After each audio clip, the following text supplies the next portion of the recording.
السلام عليكم ورحمة الله وبركاته، ازيكم يا شباب؟ عاملين ايه؟ النهارده معانا الحلقة التانية من سلسلة شغل مخك. الدور هنا على الابيض. تقدر توقف الفيديو وتكتشف هل الموقف ده مكسب الابيض ولا تعادل ولا مكسب اسود. هعتبر انك وقفت الفيديو ورجعت. لو قلت ان هو مكسب ابيض فانت حرفيا تبقى لاعب عبقري. بداية لاين المكسب انك تزق البيضة. تقول لي بس ازاي يا عم؟ ده هيزق البيضة واحد اتنين كوين ولا الجر. زقيت البيضة وانا كمان دفعت البيضة لاي 7. رقيت كوين. ارقي. تضطر تسيب حماية الكوين. اخد الكوين تمام. تقول لي خلاص، انت لما تزق البيدق انا هشوف اخر استراتيجيه او اخر فكره عندي ان انا العب نايت اي 6. هيجي واحد يقول لي طب ايه يعني في نايت اي 6؟ ده هزق وازق وكوين. اقول لك لا، ما هيجي بالنايت هنا وخلاص منع تقدم البيدق ده تاني. تمام. اما الحل هنا الابيض ايه؟ الحل هنا من الابيض بريليانت موف بيشوب دي 8. لو جيت النايت هنا اكل، مسكت دفعه البيدق وواحد اتنين كوين. تمام. فالاسود هنا يلعب ان هو يقدم البيدق. راح الابيض مقدم البيدق. الاسود هنا ضحى برضو بالحصان. هتقول لي تضحيه الحصان دي فايدتها ايه؟ فايدتها انه يجبر الابيض ان الفيل ده يمسك الوتر ده كله. قلت لي طب وايه يعني اما الفيل الاسود يمسك الوتر ده؟ اقول لك ما الفكره هتبان دلوقتي. هو لما يرقي الكوين، انت ترقي الكوين، الموقف ده يقلب درو فجاه. قلت لي درو ازاي؟ ده هو يتحرك ياكل الكوين. اقول لك ماشي، تعال بص بقى على حركات الكينج. ممسوك بالفيل، ممسوك بالوزير، ممسوك بالملك، فالكينج ده في ستيل ميت. طب الحل هنا ايه؟ الحل هنا انك ترقي الفيل. تقول لي ترقيت فيل؟ اقول لك اه. لو جه نفس الطريقة هياكل وبقى قدامه المربعين دولت يتحرك فيهم، ده او ده. واللي ما يعرفش يدي كش مات بفيلين، في فيديو على القناة منزله ازاي تدي كش مات بفيلين. نيجي بقى على اللغز التاني. عايزك هنا برضه توقف الفيديو وتشوف هل الموقف ده مكسب ابيض ولا مكسب اسود ولا تعادل. اعتبر انك وقفت الفيديو ورجعت، الاجابة الصحيحة هي مكسب ابيض. يبدأ لاين المكسب بدفعة بيدق للجي 6. طبعا الكينج هنا البيدق ده مدي كش للكينج، لو كينج رجع ياخد كش مات في واحد خلاص. انما الكينج هيحاول يطول شويه في ان هو يخسر وهيلعب كينج اتش 6. تيجي هنا انت تلعب بون للدي 5. النقله دي فايدتها ايه؟ فايدتها ان فضل المربع ده للفيل، يعني هو في الاول ما كانش يقدر يجي بالفيل يدي كش مات للكينج، يعني الفيل لو جه هنا خلاص ده هيبقى كش مات. لكن لما النقله دي اتلعبت المربع ده بقى ممكن الفيل يوصل له. فبعد ما نلعب النقله دي عايزين بيشوب اي 3. هيجي هنا بالوزير يضحي بيه على المربع ده، بحيث انك هنا مضطر تاكل بالفيل. وبعد ما تاكل بالفيل يزق البيضه يقول لك خلاص يا عم انا كسبت. هتقول له كسبت ازاي؟ يقول لك خلاص انا النقله جايه اجيب وزير وكسبت رسمي. بس في هنا نقله بريليانت موف روك اي 1. روك اي 1 دي نقله بريليانت موف ليه؟ روك اي 1 نقله بريليانت موف عشان لو رقى لاي حاجه في الحصان كوين روك اكلها بالروك. ولو كل ورقه العب النقله دي. النقله دي خلاص ما بتتمنعش. النقله دي عايزه بيشوب اف 4 ويدي كش مات للكينج.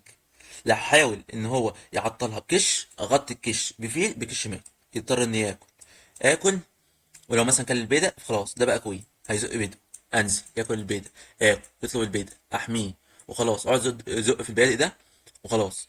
البيضة ده بيكسب رسمي، حتى بدل الحماية ديت، يعني دي برضو الحماية دي بتكسب، بس بدل دي كلها ازق البيضة. لما تيجي ترسم مربع وهمي للبيضة، المربع ده هل الكينج يقدر يوصل المربع ده في نقلة واحدة؟ لا، اقرب حاجة ليه ان هو يوصل هنا، فكده كده الكينج ده مش هيحصل البيضة. تمام. ندخل بقى على حرفيا الموقف اللي يعتبر زبيبة الحلقة. الموقف ده الدور على الابيض. تقدر توقف الفيديو وتشوف هل الموقف ده مكسب الابيض تعادل مكسب الاسود. لو قلت ان هو مكسب الابيض فانت لاعب عبقري. يبدا لاين مكسب الابيض هنا. اولا لو جينا نقيم الموقف هنلاقي ان الابيض معاه حصانين وفيل وبيتا، انما الاسود معاه حصانين وبيتا. فالابيض هنا معاه قطعه زياده واللي هي الفيل. بس في نفس الوقت القطعه الزياده دي لو فضلت، يعني لو البدائين دول مش موجودين على الرقعه، فيبقى حصانين وحصانين وفيل، فالموقف ده تعادل. عشان الحصانين دول لما يكسروا في الحصانين دول يبقى خلاص الفيل لوحده ما بيموتش. تمام. تيجي هنا اول فكره من افكار الابيض هو يعملها ان هو يدي كش. لو قربت على الحصان اكل البدأ بكش يبقى خلاص انت مفيش اي طريقه انك كاسود تكسب، يا اما تتعادل يا اما تخسر. فهو مش هيعمل كده، هو مش هيضحي بالبدء السالك الوحيد، لو ضحى بيه يضحي في قطعه. فيقوم يقرب بالملك. اجي انا هنا بقى وازق على الحصان اقول له انا عايز ارقي. لو خطر في بالك هنا انك انت ترقي البيضه كاسود، يعني انا هنا برقي البيضه اكل الحصان وفي نفس الوقت حميت القطعه. دلوقتي بقى معايا قطعتين وفيل ووزير قصاد وزير وقطعة واحدة. تمام. فهنرجع تاني.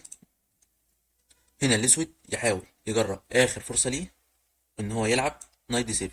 نايت دي 7 دي فكرتها ايه؟ فكرتها انك انت لما ترقي اجي نايت اف 6 بكش واكل اللي انت رقيته. تمام. هنا الابيض ياكل البيضه، يمنع اي فرصه ان الاسود يكسب.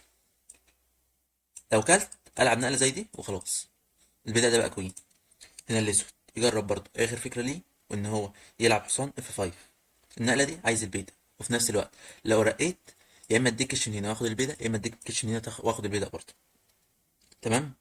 هنا الابيض يلعب نايت بكش. هنا الاسود يحاول ياخد النايت بتاعه.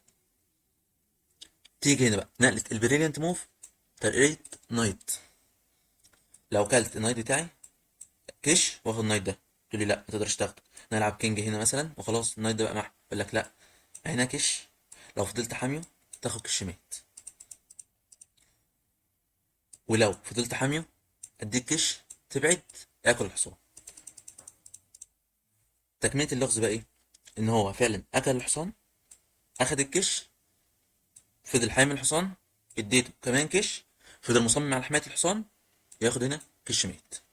وفي نفس الوقت لو هو بعد النقله دي ساب الحصان، اكلت انا الحصان خلاص، القطعه دي هتخبط في اي حصان من الحصانين دولت، وحصان على فيل، حصان على فيل بالنقل الصح بيكسب الماتش. وكده نكون خلصنا حلقتنا النهارده، الحلقه الثانيه من سلسله شغل مخك. لو عجبك الفيديو ما تنساش لايك والاشتراك في القناه. سلام.